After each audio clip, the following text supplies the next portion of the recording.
This lesson is going to be on file permissions and ownerships. So, for file permissions, this will actually allow you to restrict who has access to a file, who can run a file, who can read the file, who can write to a file, based off of a user's name or a user's group, or anything for that matter. So let's go ahead and start by discussing how we can see permissions on a file. To see the permissions on any file or directory, we could simply just use the ls command -l for long format. This would allow you to see all the permissions for any of the files within the current directory that we're currently in. So right now you'll see that we're in the root directory, and you'll see that all of these different folders have a different set of permissions.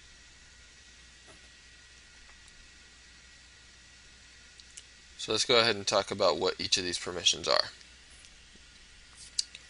Let's go ahead and go to our home directory first. ls-l, perfect. So let's create a new file. We're going to call it test file. If we do ls-l, let's do ls-ld on the test file.txt, you'll see that the permissions for this file are set to -rw -r-r-. Now in order to read this, you need to know what each one of these bits mean. Permissions are broken down into a series of 10 bits. The first bit being the file type. So notice for this desktop folder, the first bit is the letter D. D stands for directory. So this is letting you know that this file is a directory. The dash means that it's just a normal file. So whenever you see a dash as the first bit, you know that this is just a normal file.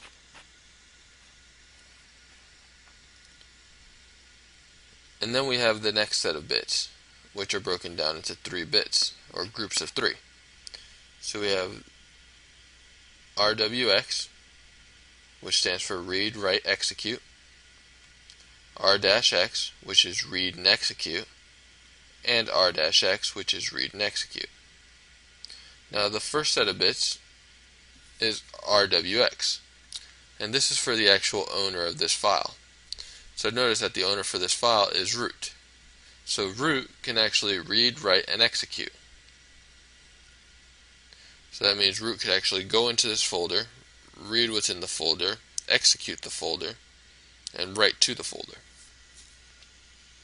If you look at the next series of bits, R-X, you'll see that it's only read and execute. The dash means nothing. That means that the group members do not have permission to write to this folder.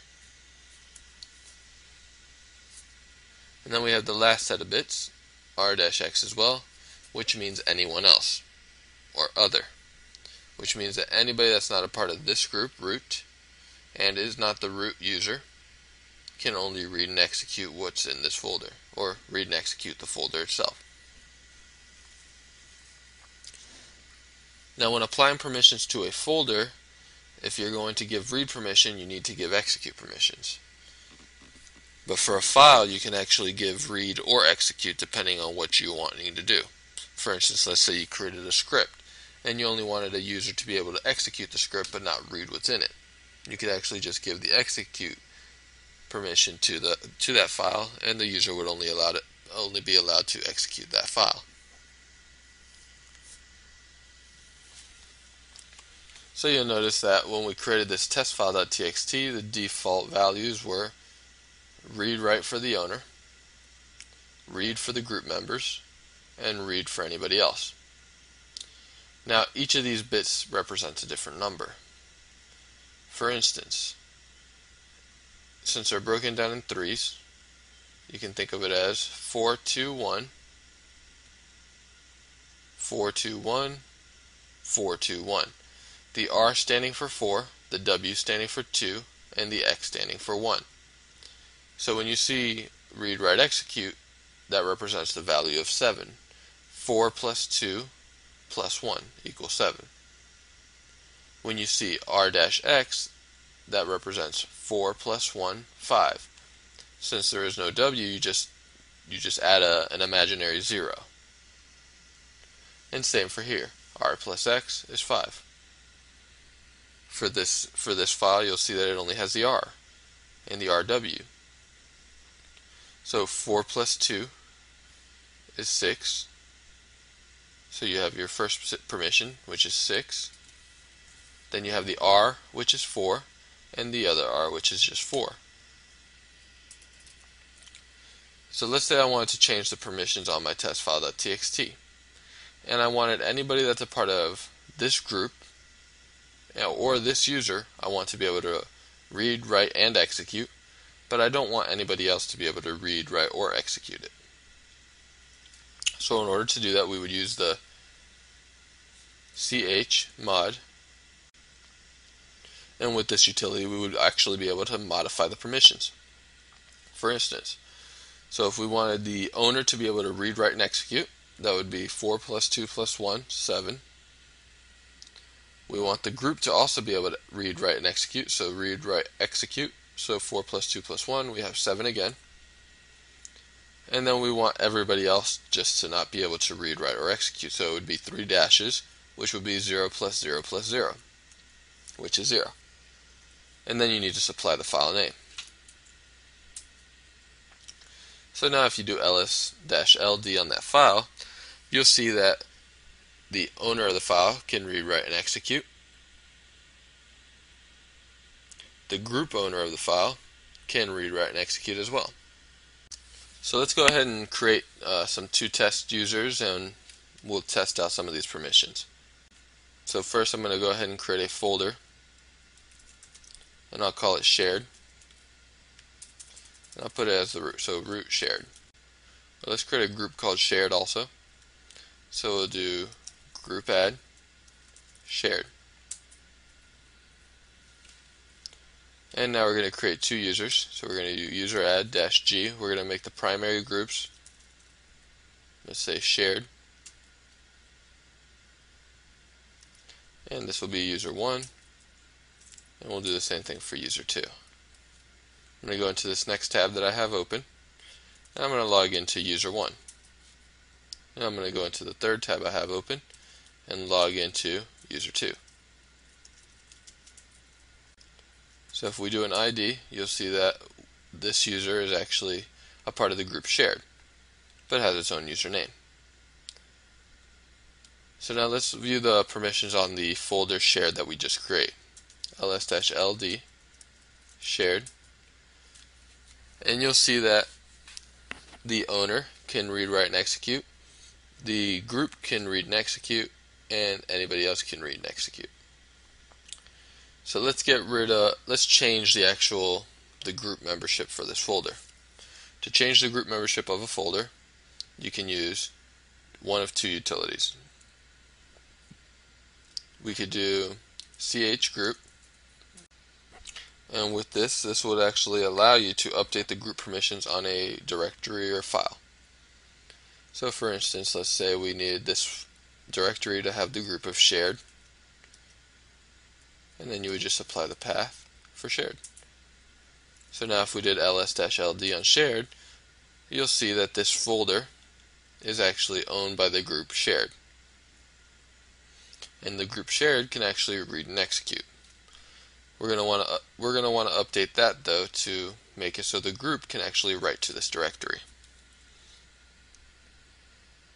So let's just do that real quick. We're going to want the owner and the group to write, so that's 7, 7, because we want read, write, execute on the owner, 4, 2, 1, and then we want read, write, execute on the group, which is also 4 plus 2 plus 1.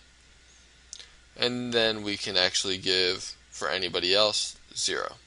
So nobody else can read from that folder. We would supply the path, and now if we did ls-ld on shared, you'll see that both the owner and the group now have full permissions to read, write, or execute to that folder.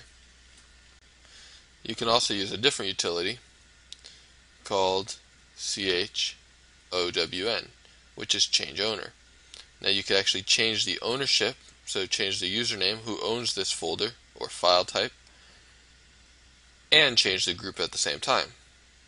To simply just change the owner, we would just do chown space the username we want to change something to. So we'll do user1 space the file type that you're changing. So in this case it would be shared. So if we did ls-ld, you would see that user1 now owns this directory. Let's say you wanted to change the user and group at the same time, you could just simply do chown, and we'll do user1, which is the username, dot the group name on the shared directory. And this would actually change the information for that directory. Now instead of using a dot, you're also allowed to use a colon, which would have the exact same effect. So now that we have the directory set up with the permissions that we want, let's go ahead into user1, and we're going to create a file into that folder. So I'm going to create a sequence file for 100 numbers, and I'm going to redirect that into shared user1.txt. And I'll do the same for user2. So we'll do seq, but we'll do 1000 for user2. Redirect it to shared user2.txt. So if we go into our shared directory, do ls-ld or ls-l, you'll see that we have user1 and user2, so both of their files, where each file has its own set of permissions. Notice that user2 can read the file information from user1. So let's go ahead and do that. Let's go to user2. Let's go ahead and cd to shared, view the files, and let's say I wanted to view what was in the contents of user1. Since the permissions are for read for anybody else, or read if I'm a part of that group, then I should be able to read the contents of the file. So if I do user1.txt, you'll see that I get the series of numbers up to 100. Let's say user1 wanted to change let's go to the shared, and let's change the permission so that way no other user can actually read from the file or write from the file. So I would just do chmod, and then I want full control, so I'm going to give myself read, write, execute permission on user1 file. For the groups, I'm just going to give it 0, and for anybody else, I'm going to give it 0 as well. Apply it to my user1.txt. And now if I were user2 trying to read the contents of that file again, you'll see that it says permission denied. So along with these basic permissions, we also have 3 special permissions, which is the SUID, the SGID, and the sticky bit.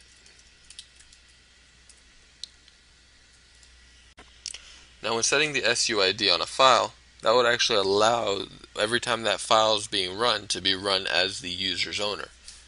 So for instance, let's say this was a binary file and I set the SUID on this file.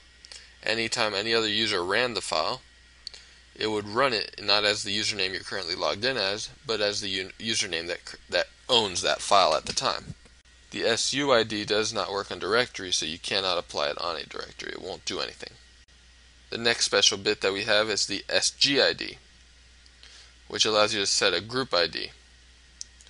And that can be applied to binary executable files as well. So just like the SUID, let's say a user runs a file out of a folder that has the SGID flag onto it, the user would actually run the file as if they were a member of that same group. You could also use it to set default groups on a particular folder. For instance, let's say any file that's created by any user in the shared directory, I can make it so that file automatically has the group as shared. So currently, since for our user1 and user2, they had the primary group of shared already, so the default group that's created for each file is shared. But let's go ahead and open up a new tab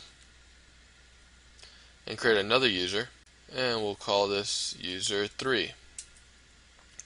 So if I do ID on user3, you'll see that user3 is not a part of that same group. And if we look at the permissions on shared,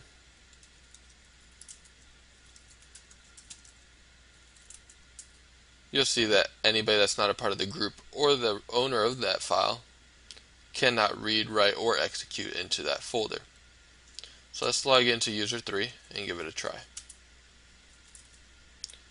So if we do ls, let's say on the shared, permissions denied.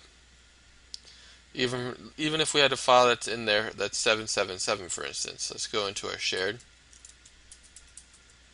and we'll do touch test.txt, or let's just do another sequence of 50 into root.txt. I'm going to go ahead and change the permissions to 777. That means anybody can read, write, and execute that file. So let's try to read that file. Permissions denied.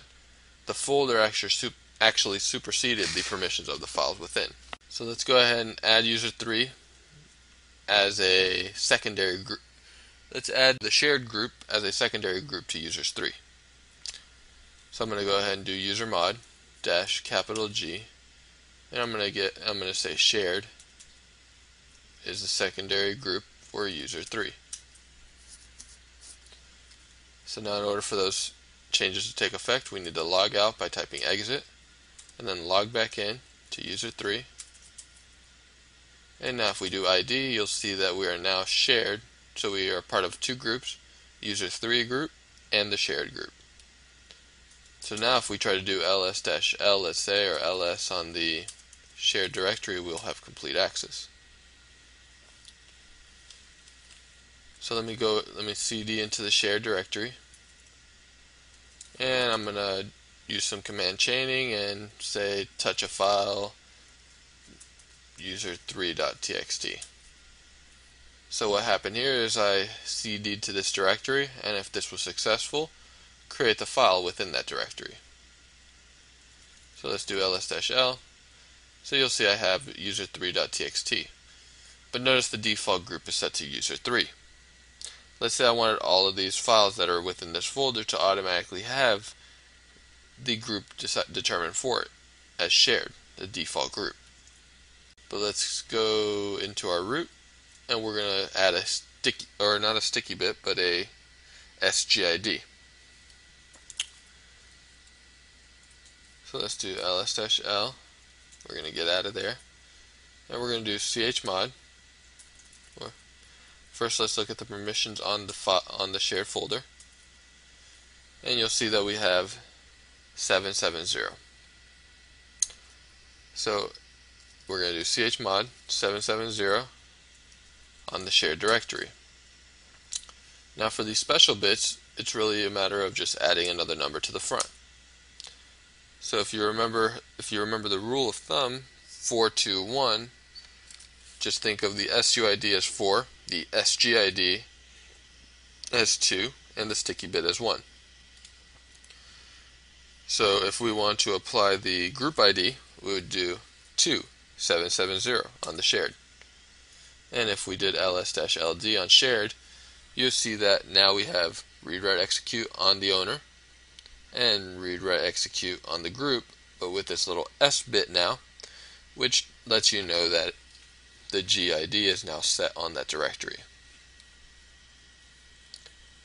So now let's go back to our user 3 tab, and let's create another file called user3-2.txt. If we do ls-ld, you'll see that the new file that we created is actually owned by the group shared by default. So now let me go ahead and try to remove a file. Since I have read and write access and execute access to this folder as any of these users, user 1, 2, or 3, that would mean that I can also delete files. So let's say I wanted to remove user 2's file. I could just do rm-rf on user2.txt, and the file would be gone.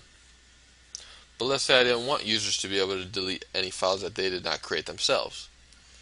Going back to the root tab, we can set the sticky bit permission on the shared directory. So remember we did chmod 2770, So let's say we wanted the GID and the sticky bit.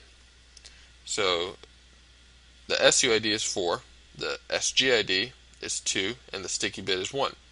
So we would just do the 2 plus 1, which is 3, on the shared, which would now give us the ls-ld on shared, and you'll see that we now have the sticky bit enabled. So let's go back to user 3, and let's try to delete user 1's file. And you'll see the operation is no longer permitted since I am not the actual owner of that file or the directory that I am in. But let's go ahead and take a look at who owns the directory, user 1.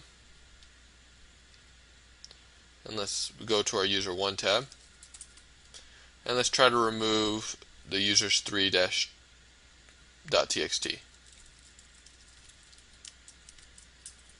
You'll see that I was able to remove it because I am the owner of the actual folder, the directory itself. So that gives me full permissions. Let's log into root, and let's go into our shared. And let's try to remove user1's.txt.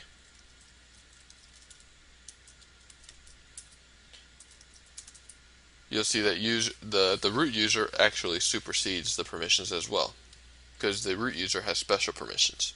So we talked about how to change the group owner, change the file types owner.